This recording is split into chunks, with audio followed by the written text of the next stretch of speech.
Most people only step inside a funeral home during one of the hardest moments of their lives. What many don't see are the people behind the scenes whose compassion helps families through loss.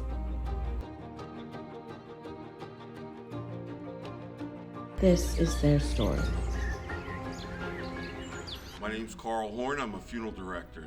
Well, the truth, I couldn't get into medical school.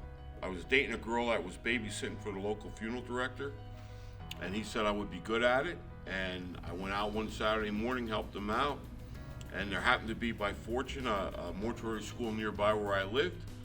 I only needed a year, so I went for my year because I had a bachelor's degree, and then I got my license, and that's what I've been doing. 24 hours a day, 7 days a week, Monday through Sunday, holidays. People don't die 9 to 5. It could vary from not having anything to do if nobody dies, only the Lord knows, to where you're running around. You meet families and make arrangements, you direct funerals, you embalm bodies, you dress bodies, you make them up, you prepare them, everything, from beginning to end. You remove them from where they died. You could be in a home or a hospice house or nursing home, anywhere, hospital, just whatever. And everything's different. There's never 2 days are the same. So my name is Diana Garcia. I started working in the funeral like 2 months ago. Basically do a little bit of everything. Okay. I plan to go to school for a funeral director. I'm learning a lot in here. Every day is something new. Every day is something new to learn also. It could be 8 hours. It could be less. Depends. Everything depends how the week goes. Yeah, we go day by day. If I have to be here 7 days a week, I will be here 7 days a week. We're supposed to clean after every service. We need to make sure that everything is clean, that everything is the same way as, like nothing happened. Remove the garbage, vacuum, organize the chairs, make sure the bathrooms are clean, and also I assist with a little bit of makeup here, dress, a little bit of everything. Oh, you're responsible for everything. You have to make sure that, this is somebody's loved one. These are just human beings that are no longer living, but they lived. They had lives. We have a responsibility to care for these people properly, also to deliver whatever's important to them for each particular service. No service is ever the same. Everybody has a different view on what they want, and you have to be a good listener, be able to understand what people want, so that you can provide whatever that they need to help them get through the grieving process. You get to know people over time, because what ends up happening is often is you'll serve the same families multiple times. Then you get to know them, and it's sort of, once you get to know the folks, it gets a little bit, not that it's easy, but it gets easier because you know them. You kind of have an idea of what they want, what'll help them the most, as far as even to advise them. Get to know everybody pretty fast. I would say the most important 2 things here is you need to be kind to people, and you need to listen well. And pay attention. Try and support them as much as you can, and try and acquiesce to as many of their wants and needs as you can. Well, the biggest misconception is we just walk around with suits and ties on all day long, and you work, it's an easy job. Most people think this is an easy job, and you make a lot of money. It's a very difficult job, and you're working all the time. I walk around, I half the time don't even know what day of the week it is, because when you work every day, you lose track of time. You could be out to dinner and somebody have a death and you gotta go. Contrary to what maybe public opinion is, the people that do this job, or in this profession, are 99.9% of them are in it for the right reasons. They want to take care of people. They want to help people through a difficult time. People that I really know day to day that do this are all good people that care about their communities, care about people. I have a guy back here that I have to get dressed and ready for a service tomorrow. And he's a young man, so this particular case, this is one of the hard ones. He's a young guy, he's 27 years old, and it's a tragedy. This was a tragedy, so this is one. See, they're not all, like I said, every day is different. Sometimes they're young people, those are hard. You know, it's a little bit easier. Someone's 90-something years old, they lived a full life, they got to experience everything life has to offer.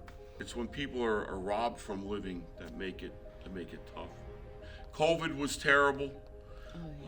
I never thought in my life that I would ever have to work or ever experience something like that. That was things that I read about that I thought, oh yeah, happened 100 years ago, or, you know, and I'll tell you, if another one happens, I'm retiring, because I'm not doing that again. That was 20-hour days, and what was the most hateful of it all is a lot of people said, it's not real. It's said, no, it was real.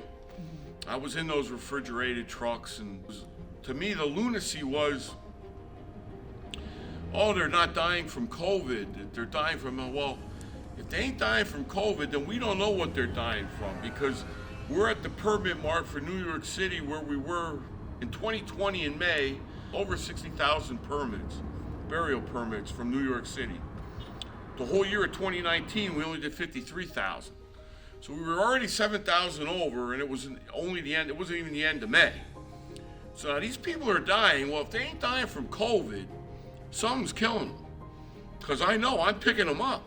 I said, hey, look, come on up and drive around with me one night. Let me know what you think after you ride around me for a little while, how all this is. I could write a book, I should write a book, but people wouldn't believe it.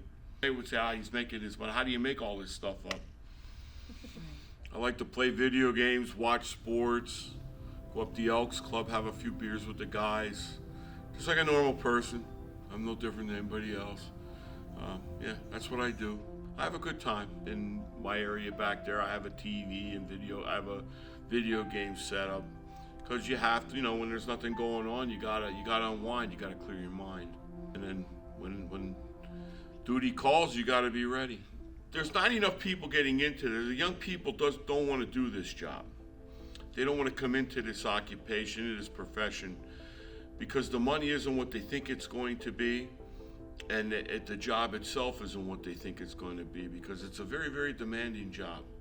They get through their residency, which is a year. They may stick around a year or two, and they go off and do other things, to do other jobs where they can make more money and have nights and weekends and holidays off. And that's the reason why there's not that many folks coming into this occupation. We have a real shortage of people, to the point where it's going to become an emergency very soon. That's the one takeaway. You get into this, do it for the right reasons. It's a lot of work. A lot of work. But what's interesting is each region might have their little customary quirks or something that they do a little different than maybe another area. But people, by and large, they're all the same. As much as everybody thinks everybody's different, they're not. You'd be surprised how similar we all, even religious. I've buried all different religions. They basically preach the same things. It's funny how different everybody thinks they are, but how really the same we are. Oh, it makes you appreciate life more, because you don't know tomorrow isn't promised. That's the lesson that you learn. The things that everybody thinks are so important really are meaningless. Oh, you walk around town and people know you, they thank you. That's the best part of it all. They're thankful, they're grateful. They're really, really grateful. You'll see them at the supermarket or who knows where. And they'll come up and hug your neck and everything, and that's why you do this. That's why you do this.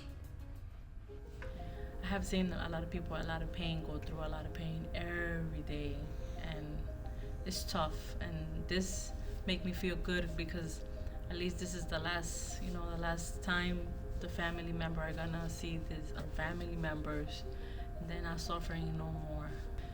It's not an easy process to lose somebody in your life, and it's something that every little thing we can help on that day for the family members or friends, it make me feel good. As fewer people choose this profession, the need for compassionate funeral directors has never been greater.